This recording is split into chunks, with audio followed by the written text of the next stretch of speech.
Hello friends, இன்றைக்கி வந்து செவ்வாய்க்கிழமைங்க. இன்றைக்கி மதியானம் லன்ச்சு என்ன செய்யலான்னு பார்க்கலாங்க. அரிசி ஊற வச்சுருக்கிறேங்க.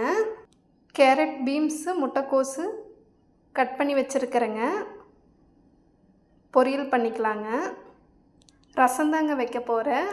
தக்காளி ஊற போட்டிருக்கிறேங்க கட் பண்ணி. கொஞ்சம் தண்ணி ஊற்றி தக்காளி வேக வச்சுருக்கிறேங்க. அப்புறம் ஆறின பிறகு எடுத்து இது பண்ணிக்கலாங்க. ஆறின பிறகு நல்லா கை விட்டு கரைச்சிக்கலாங்க. அரிசி களைஞ்சி வச்சிட்டேங்க, ஆகட்டுங்க.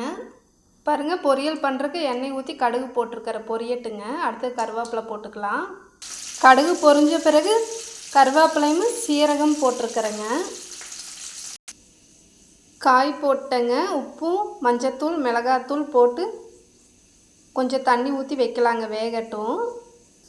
மிளகாய் தூள் 1 ஸ்பூன் போட்டிருக்கேங்க. மஞ்சத்தூள் 1/2 ஸ்பூன், உப்பு தேவையான அளவுங்க. தண்ணி சின்ன சொம்பில் 1 சொம்பு ஊற்றிருக்கிறேங்க. காய் வேகட்டும், மூடி வச்சிடலாம். தண்ணி கொஞ்சம் இஞ்சின பிறகு தேங்காய் திருவி போட்டுக்கலாங்க லாஸ்ட்டாக.